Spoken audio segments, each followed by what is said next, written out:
RoostandGrowHome.com. Welcome. I'm your host, Tony Teolis, and we're keeping track of things to do around the home for a better life. Today is February 6, 2012.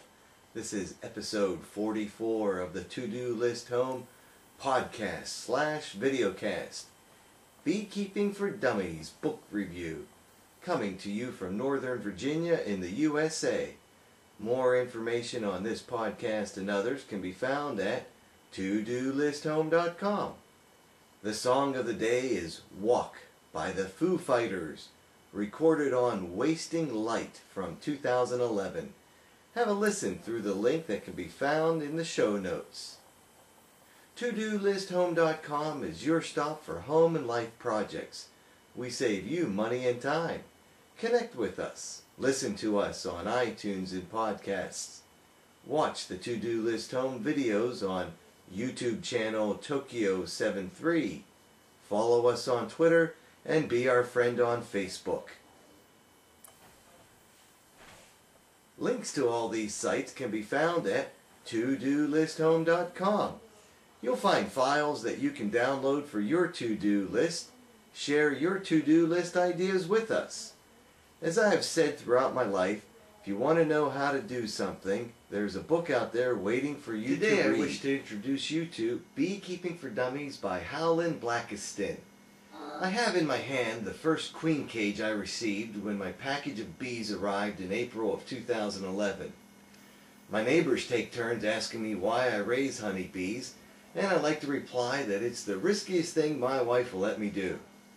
But actually, I'm fascinated by the life of a honeybee colony and how hard and constant the honeybees work to produce more bees and honey.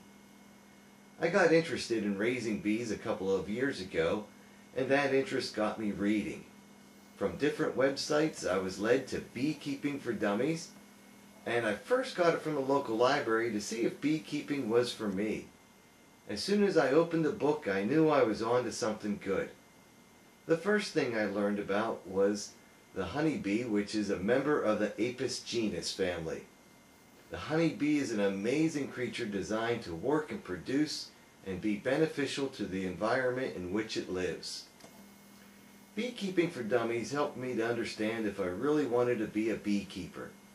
I never did anything like this before, and my only pets have been dogs.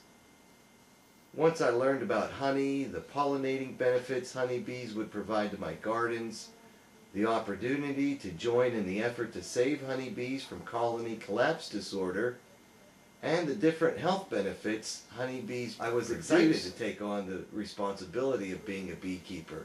Moreover, the education I have gained from beekeeping in just 1 year has greatly aided my knowledge of nature and how best to work with it. I also learned the 3 castes of honeybees, which consist of the queen bee, the female workers, and the male drone bee.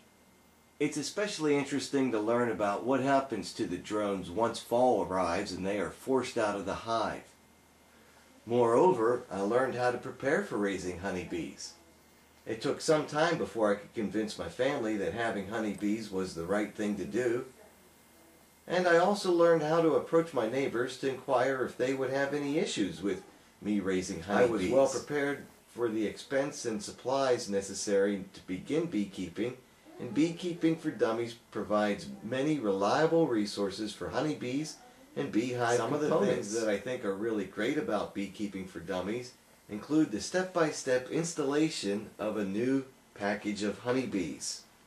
The section on how to inspect the beehive proved to be useful many times over because of the attention to detail and the techniques for doing inspections properly.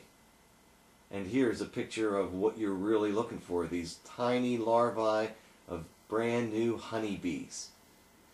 Caring for honeybees is also explained in great detail, and in a manner that is easy to learn from and to put into practice quickly. There are a variety of things to be concerned about when raising honeybees, from providing water to administering medications at certain times of the year, and Howlin' Blackiston does a great job of explaining how to be a good manager without making the reader feel that this is too intimidating to try. I also enjoyed the section on what to do with the various honeybee products, from harvesting honey to making use of beeswax and propolis. Propolis is the sticky stuff bees excrete to close gaps within a hive, and it can be used for healing minor scrapes and cuts. Beekeeping for Dummies is a great reference to have for people who love nature, animals, and the outdoors. People who want to contribute to the environment would benefit from reading this book to further learn if they're ready to take the next step towards producing useful animals. This book is available for $12 and would make a great gift for people who are unique and intrigued by the idea of producing better gardens and harvesting honey. A link to the book can be found in the show notes at todolisthome.com and the book list on the same website. I will still continue to use Beekeeping for Dummies as I progress with my beekeeping endeavors. This year I am prepared to split my one hive into two, and someday I may raise queen bees thanks to this book. Thank you for watching and listening, and I hope you found this review useful. Now go and make room for pollinators in your yard.